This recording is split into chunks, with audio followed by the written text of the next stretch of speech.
and welcome to the X22 Report. My name is Dave, and this is episode 376, and today's date is May 27th, 2014, and the title of this episode is U.S. Pushing the Syrian Agenda, Now Training Paid Mercenaries for the Big Event. And we have to take a look at the big picture right here, and we can see that the United States government central bankers have been planning this for quite a while, and they're putting all pieces into place. They have been doing this incrementally, and we can see by everything that they're doing is they are definitely planning something huge in Syria because they realize they need to get this war started. Of course, they're going to try to get into Syria and oust Assad, and this has been their plan, their agenda, their goal for a very, very long time. And this is the only goal they have. And once they do that, we understand the interim deal for Iran comes up on July 20th. Most likely they're not going to end up with any type of deal with the nuclear agreement that they have in this interim deal. So eventually what will happen is, since the United States is moving into Syria, striking into Syria, Iran has a treaty with Syria, they will join the fight, and then all of a sudden we will have Russia and China then join in. And we can see by every single action they're taking, they are planning something, because why would they bring in sophisticated anti-tank, anti-aircraft weapons? Why would they kick out the government officials in the United States and close the embassies? Why would they then elect the paid mercenaries, the opposition, to be the liaison for a government or the next government to go in? Why would President Obama sit there and say Assad has no future in his own country, Syria, which is a sovereign nation? Why then would they have a drill happening at the same time in Jordan with over 13,000 soldiers at the same time the elections are going on in Syria? Why would they kick out the Syrian ambassador from Jordan? Think about this. Why is all this happening? And now they're bringing in military personnel. Well, they're deciding if they're going to do this. And of course, you know they're already doing this because they've been training paid mercenaries in secret bases in Jordan. Thousands upon thousands of paid mercenaries. They also train them in Qatar, and they have them filtered into Syria, but of course now it's out in the open, so the president is deciding if they should bring in military personnel as advisors to help train the paid mercenaries. And you know this has been happening all along. You know this is their plan. You know that this event is going to occur. Now, if the elections go through and Assad is elected, now we could see something like an assassination attempt or a strategic bombing of a certain location. I've said this before in other reports. Again, they will use some type of an event to get into Syria. Now, of course, they could always just go and, fully go into Syria without any type of an event. And of course, the world will look at this and go, wait, what's going on here? And you know Russia and China are going to get involved because Russia and China are creating this security pact deal between each other and Iran. And once Syria is violated, what happens? Iran then joins in, then Russia joins in, then Russia joins in. So we can see how this is going to play out here. And this is not going to stop. They understand the economy is completely collapsing. They understand that Russia and China have been making deals all around the world, and we see more and more deals occurring which are completely bypassing the US dollar. And this will not end.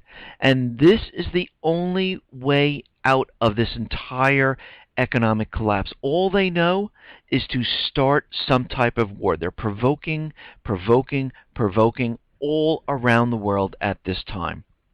Now we can see what is happening out in the Pacific with Vietnam.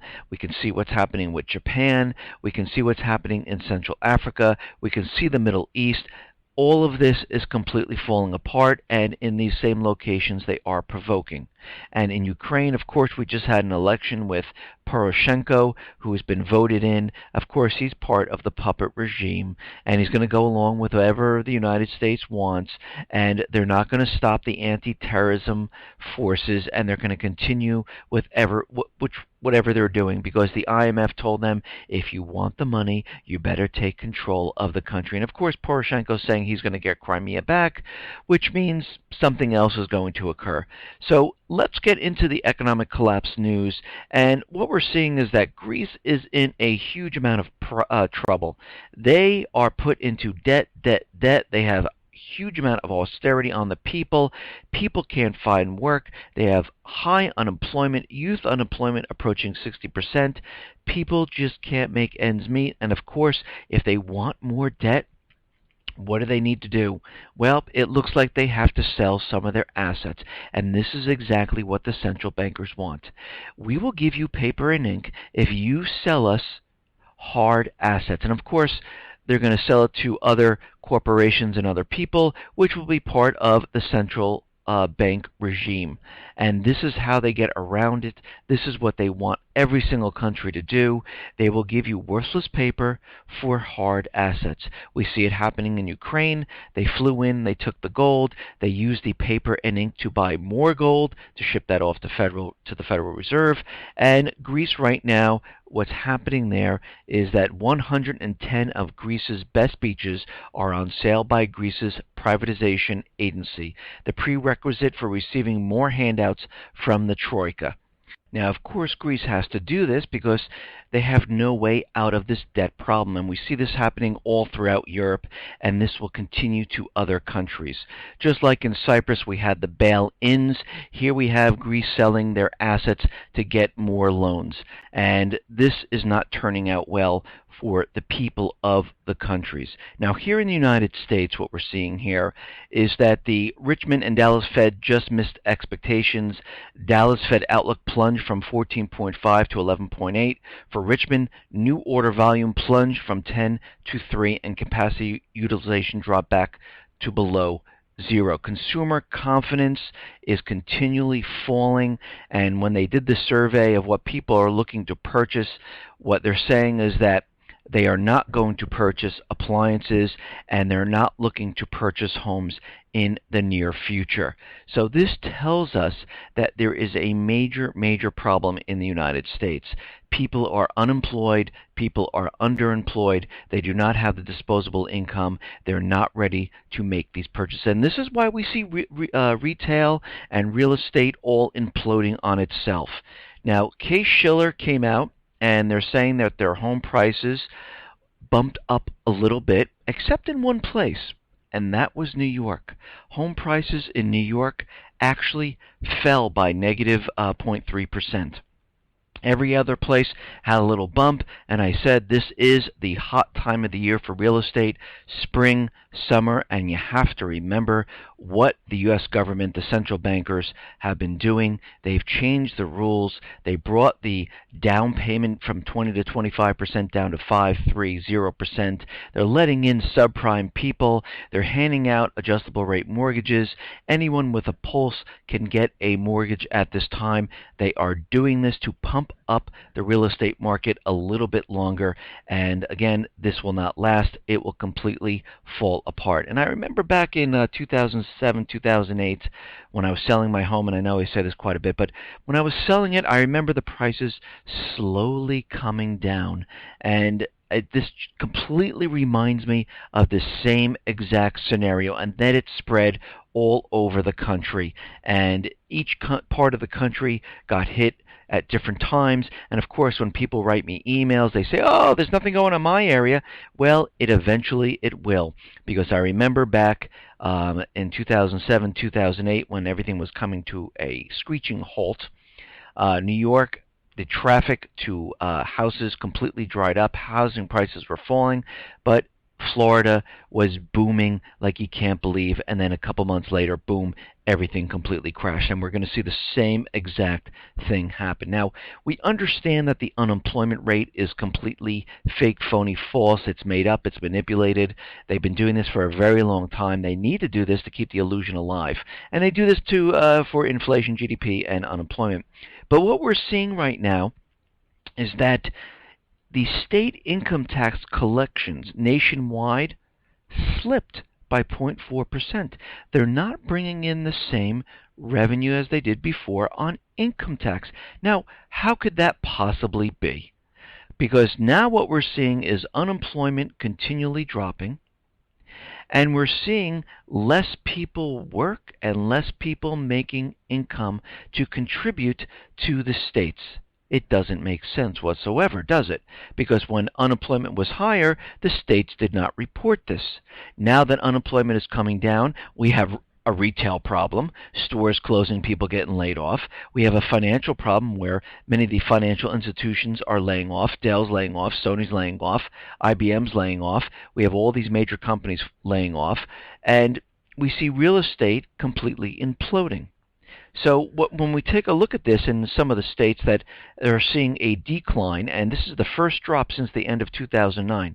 So from that point to now, when unemployment was higher, they had more income coming in. So somebody's numbers aren't correct here. And I'm going to go with all the indicators that I am seeing because it makes sense. The government indicators of their manipulated numbers make absolutely no sense.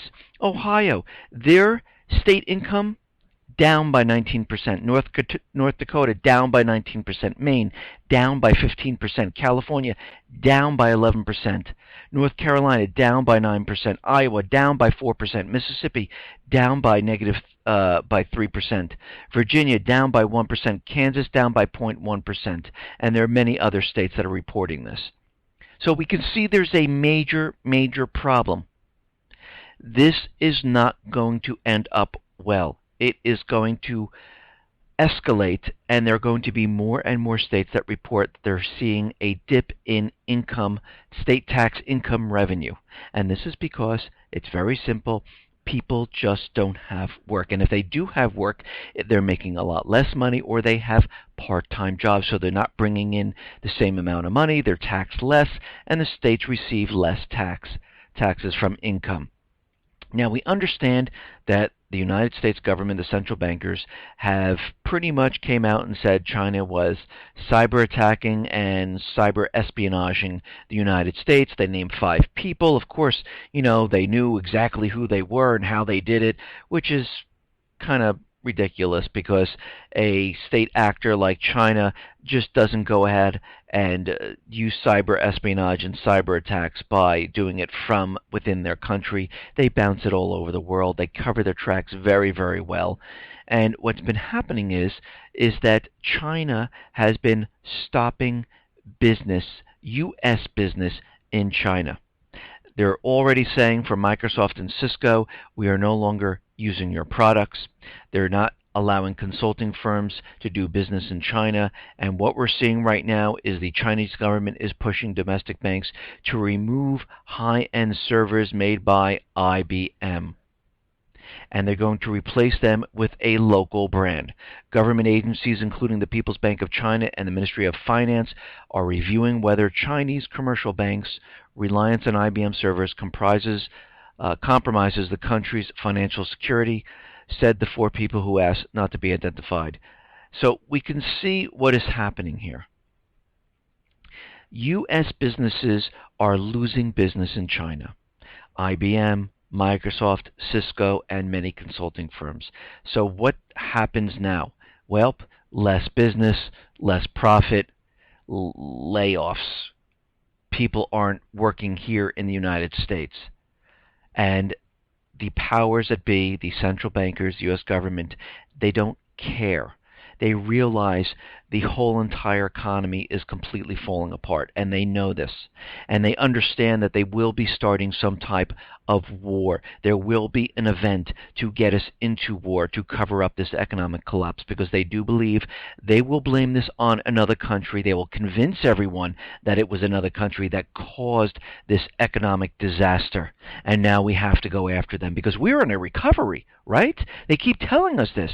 And I said this before. If we are truly in a recovery, you wouldn't have to be told. You don't have to be told you're in a recovery because you would feel it. You would have a great job. You would have income coming in. You'd be purchasing a car, a house. Retail would be expanding. Real estate would be expanding. The mortgage companies would be hiring people. But we are not seeing this. We're seeing the actual opposite. Now, we understand that China and Russia, they've been making deals, bilateral trade agreements, agreements between each other to completely bypass the U.S. dollar. And China now is pushing the agenda forward. They want to take control of gold pricing. And China has approached foreign banks and gold producers to participate in a global gold exchange in Shanghai as the world's top producer and importer of gold. And they want to seek greater influence over pricing and the global gold market. Gee, they have been purchasing quite a bit of gold, same as Russia. I don't know much about the United States because I can't find anything about how much gold they're purchasing. It seems like none. It seems like they might not even have any gold. The Shanghai Gold Exchange got the go-ahead from the central bank last week to launch a global trading platform. The Shanghai Gold Exchange is looking to launch physical contracts of gold, silver, platinum, denominated in Chinese yuan on the international exchange. China wants to have more voice in gold prices. An analyst with Industrial Bank, one of the 12 banks allowed to import gold into China, the international exchange is the first step towards gaining a say in gold pricing. Gold, along with oil, could be among the first to be opened up to foreign players. The free trade zone in Shanghai is set to see international energy trading by hosting the country's first crude oil futures. The exchange is expected to be launched by the fourth quarter of this year. The SGE's international board and the main exchange could eventually be merged when the yuan is fully convertible. That would become a very important exchange in the world, and Shanghai will truly become one of the three international gold centers after New York and London. No doubt the participation in the international market is the key effort of the SGE and the current administration. The move will challenge the dominance of New York and London as global precious metal hubs, as centers of the gold trade. It will also challenge their influence on pricing. With China's push for international physical exchange, physical demand will begin to have a stronger influence, thereby ending gold manipulation. All I can say right now is you better start buying physical, because things are about to change. And we can see that this change is coming very quickly. And this is a direct threat to the central bankers who continually push and suppress the price of gold. They do not want this to happen. If you notice, they smack gold down today again, below 1,300. They like to keep it there because they don't want people, waking up and saying, why is gold going up? This doesn't make sense. Is something wrong? Is the dollar losing value?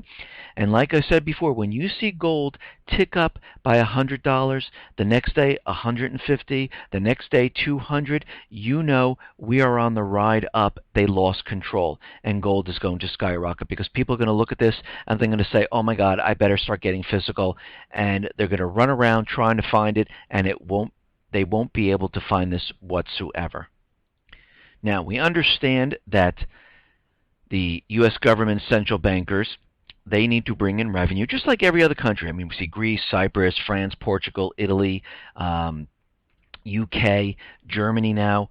we can see that they need to bring in more tax revenue because the debts are getting higher and higher in a lot of these countries. Now, every country is different, of course, but here in the United States, we do have a printing press, and they're continually printing, and the debt continually goes up. It has never gone down. It just goes up. And they understand that the interest on this debt and keeping this alive, they need to bring in more and more revenue, and this is why President Obama started Obamacare. And, of course, this was a cash grab to bring in taxes, to bring in to create this revenue stream. Well, this didn't work. This didn't work out. It didn't go as planned.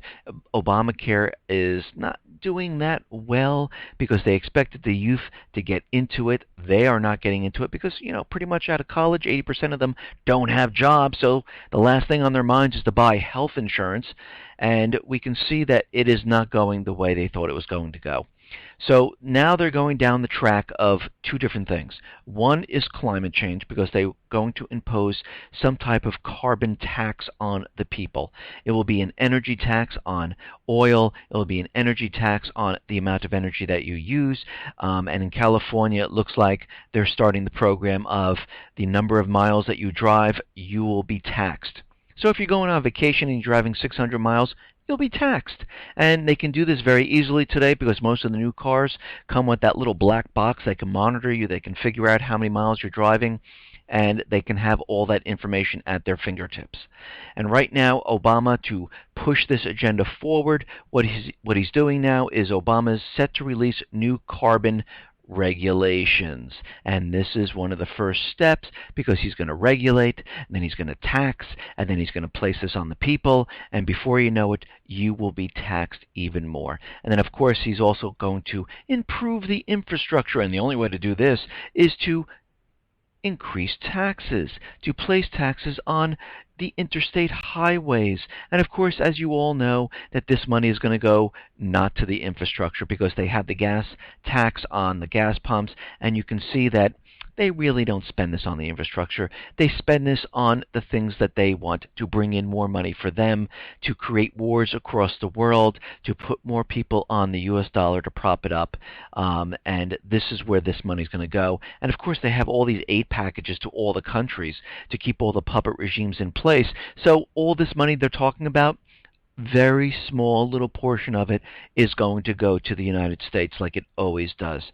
Now, we understand there was that Santa Barbara shooting, and of course we have many senators out there pushing the gun control. They're reviving the gun bill. They're reviving the UN arms treaty that are pending in the Senate, and they keep it there on purpose. What's very interesting about this Santa Barbara shooting is who is the president of the college in Santa Barbara?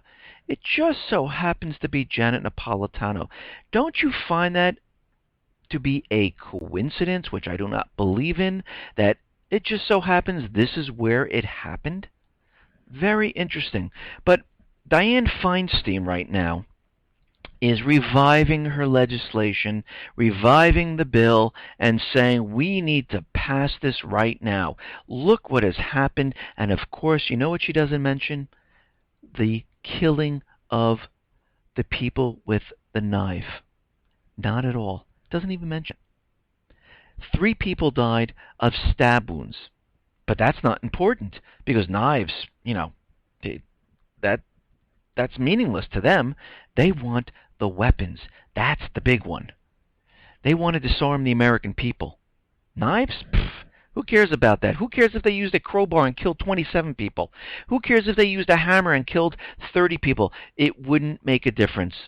They just want the weapons. And you can see it. They're out there doing what they always do, and they're going after the weapons because they really want the American people disarmed. And this is part of their whole entire agenda. Now, DHS is out there, and they're labeling veterans violent extremists who are disgruntled about the takeover of the U.S. Well, of course they're disgruntled about the takeover of the United States. Wouldn't you be? You went out there, you fought for your country, you put your life on the line, you come back here and you see your country being taken over? And now DHS is saying that they're extremists, that they'll end up being violent?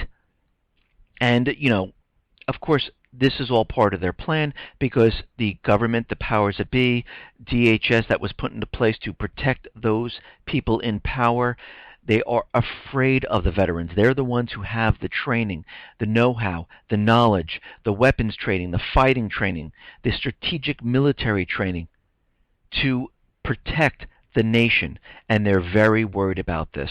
And this is why they're continually coming up with all of this saying and demonizing veterans, because they are worried about these people. Now, it seems like we had some type of incident where a Chinese fishing vessel, rammed a Vietnamese fishing vessel, and of course, this is going most likely will be blown out of proportion, and of course, they're going to say that China attacked Vietnam, and all this is about is provoking, provoking, provoking. And they'll use this, they'll spin it, and we can see that it's starting to happen already, and this whole area is going to grow very tense. The Pacific region is going to get very, very tense because the central bankers, U.S. government, really need that war to be started. Now, Russia is making a deal with Venezuela. Venezuela foreign minister plans to visit Russia this week, determined to sign a new bilateral agreement in energy, financial, defense, and security industries. And they will announce the new agreements between the two countries in the energy, financial, commercial, and industrial spheres, as well as the field of security and defense very soon. So you can see that Russia and China are making deals all across the world, and especially with all the BRIC nations. Now, Philippine lawmakers are a little bit upset with this new agreement, the Enhanced Defense Cooperation Agreement with the United States, where the United States is rotating troops with the 5 bases in Philippines. And there are Philippine lawmakers out there petitioning the Supreme Court to immediately halt a new defense pact with the United States, saying it was pretty much against their constitution at this time. The Enhanced Defense Cooperation Agreement is based on an agreement that is not allowed under the 1987 Constitution except under stringent conditions. And of course, the United States doesn't care about this whatsoever. They just want the use of the bases because they want this power in the Pacific. We have to remember 60% of the fleet, the United States fleet, is in the Pacific. They're encircling China because China is a direct threat to the U.S. dollar. And the Philippines are looking at this, the lawmakers are looking at this saying, we don't think the United States can be here at this time because according to the Constitution, they can't be rotating troops and things like that. And we'll have to see how that plays out in the future. Now we can see down in Nigeria, we understand that there are about 80 military personnel in Chad because Nigerian government wouldn't allow the United States into Nigeria. They didn't want the troops there, so they're flying drones overhead. And of course, the news is coming out saying they've located the 200 girls. And of course, the United States and other nations like Britain, Israel, France, they're all looking at the Nigerian military saying, you know what, we don't believe they're going to be able to get these girls out of there. And we don't think they have the ability, the know-how. They're poorly trained, and they're riddled with corruption. And I think the United States and other nations should really be involved in this.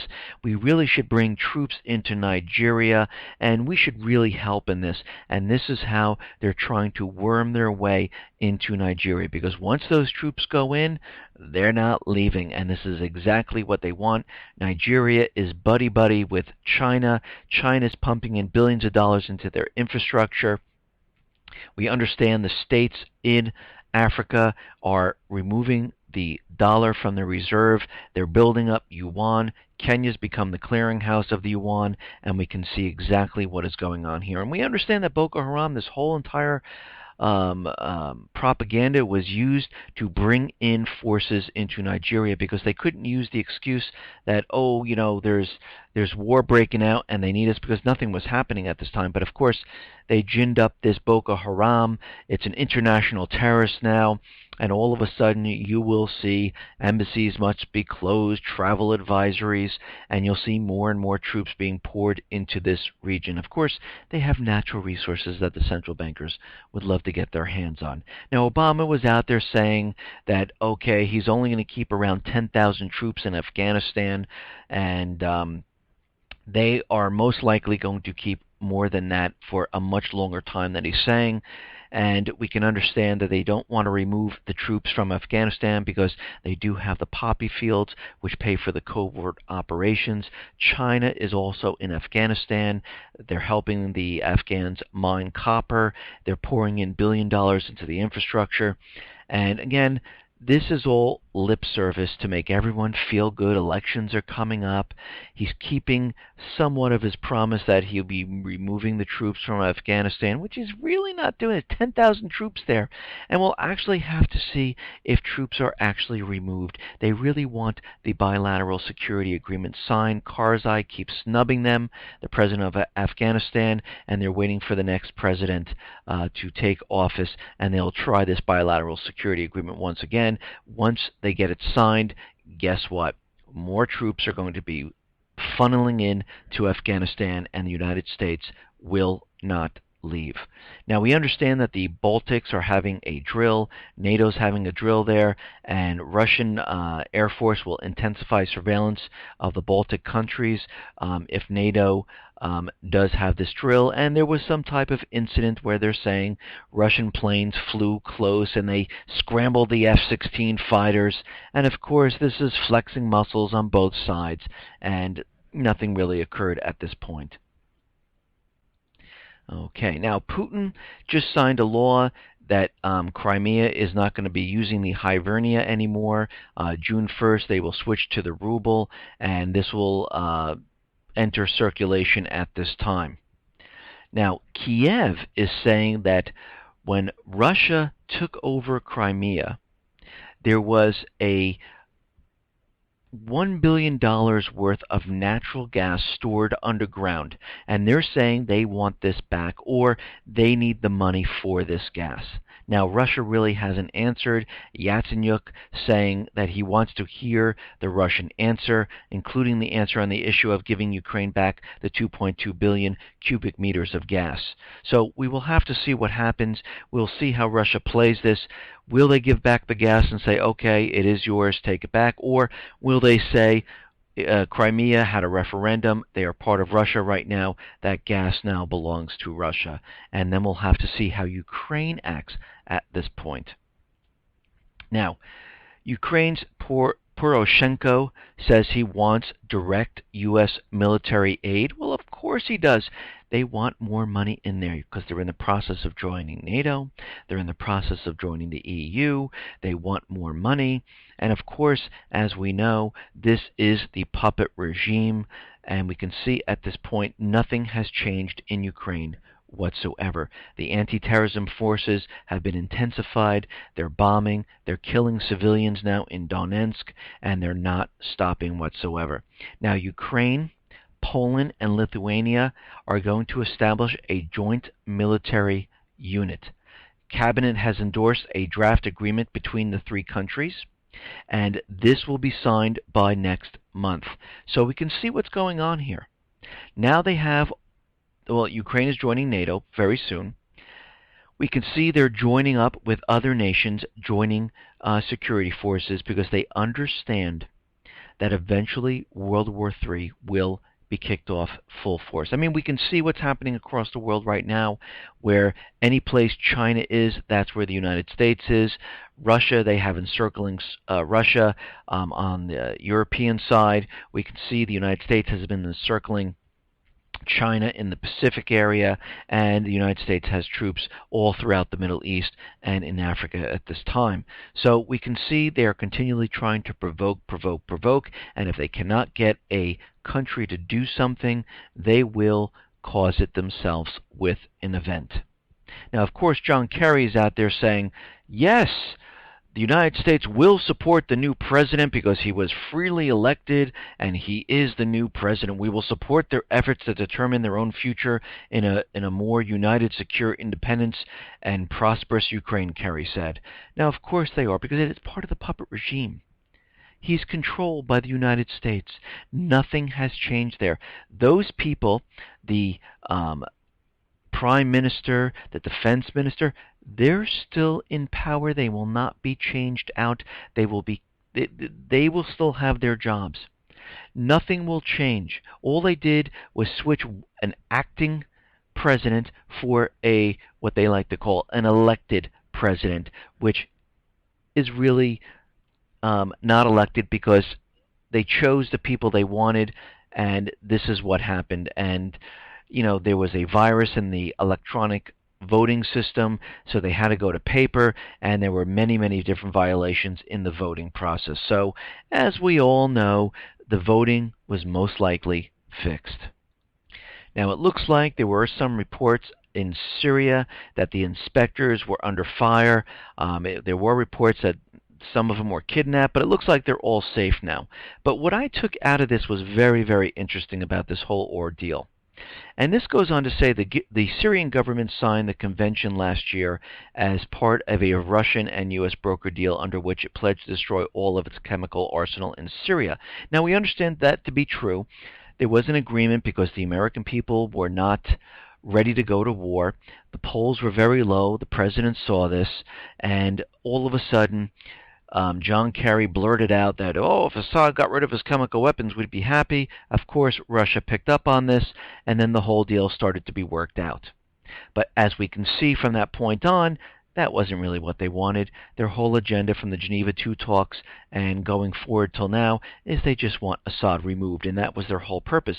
But what I'm saying here, this part of it is very interesting about Syria.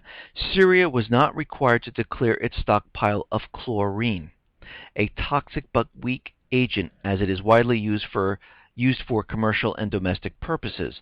But its use for military purposes would still be a breach of Damascus undertaking under the convention.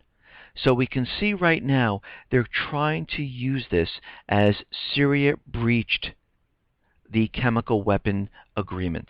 And this is why they're continually out there pushing the chlorine attacks, blaming it on Assad.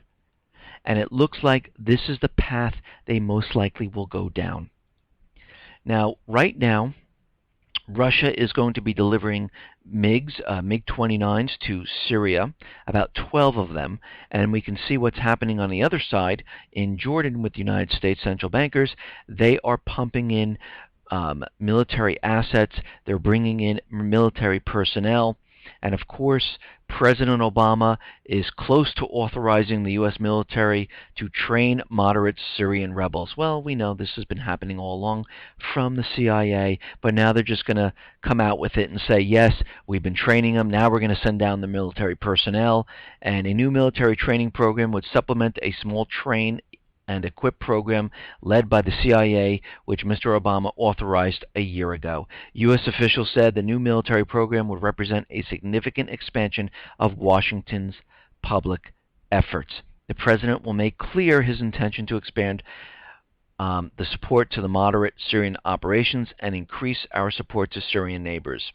Jordanian officials have privately told their American counterparts that they are worried about a large overt training program on their territory because this could prompt the Assad regime into attacking Jordan. This is completely made up false propaganda. They want you to believe that Assad will, once removing the paid mercenaries from Syria, they're going to move into Jordan and attack Jordan. Now, this might be the false flag event that might be coming, where they say, oh yes, Syria is trying to come in and attack Jordan because we're training paid mercenaries, just like Erdogan in Turkey tried to sneak military personnel into Syria, fire missiles back into Turkey to make it look like Syria was attacking Turkey, and that completely fell apart. So this could be a false flag event, and it could spur the strike into Syria. Now, there's a new report out there about cyber attacks, about the Heartbleed malware that was out there. And this new report said that hackers could soon use similar holes in computer security to shut down energy grids, disrupt public services, and steal vast amounts of private data worth billions of dollars unless institutions take measures today to ready themselves against future threats like this. Now, there's couple things going on here. They're bringing up this threat because, and they mention power grids, they mention bringing down the energy and disrupt public services, because they want to keep this in your head that there is a major, major problem with cyber attacks. The other is CISPA is moving through the government right now. They really want that passed where private corporations will be allowed to give your information to the government and they will not be held accountable whatsoever. So we can see they are completely using this and pushing their agenda at this time. Now we understand the war on terror has been pushed forward, and we are in almost every single part of the world at this time. And really there are no U.S. citizens that are safe throughout the world anymore. Most of the countries are looking at us, at the United States, I should say, the United States central bankers, and saying, look what you've done to our countries. You completely destroyed them. And of course, the alert system of warnings and travel advisories were updated on April 10th because of the continuing threat of terrorist actions and violence against U.S. citizens throughout the world. And they're saying that targets of high interest are like sporting events, residential areas, business offices, hotels, clubs, restaurants, places of worship, schools, public areas, shopping malls, and other tourist destinations, both the United States and abroad. The Middle East, they're saying, wow, all these countries in the Middle East, Lebanon, Iraq, Yemen, Egypt, all places you shouldn't be going. Africa, Kenya, Mali, Algeria, Niger, Chad, Sudan, Nigeria, Cameroon, Mali, don't even go there. And they're going throughout the world and they're putting up all these advisories letting you know not to visit any of these areas and be very, very cautious because there are terrorists out there that are coming to get you. So we can see they're pushing this agenda forward because we understand the United States central bankers are moving into these countries, moving into these areas, and starting this campaign and pushing their agenda full force. And we can see in Syria right now what is happening. We can see in Ukraine what's going on here. We can see they're making their moves in Central Africa, and we can see what's happening in the Pacific. All of these areas are now flashpoints where something big could happen. Where do I believe the next thing is going to happen that's going to be really big? And I've been saying this over and over. Yes, it is Syria. They've been planning, they've been building, they've been getting ready for a huge event. Listen, everyone, thanks a lot for listening. Be well, be safe, and especially be prepared. Thanks a lot.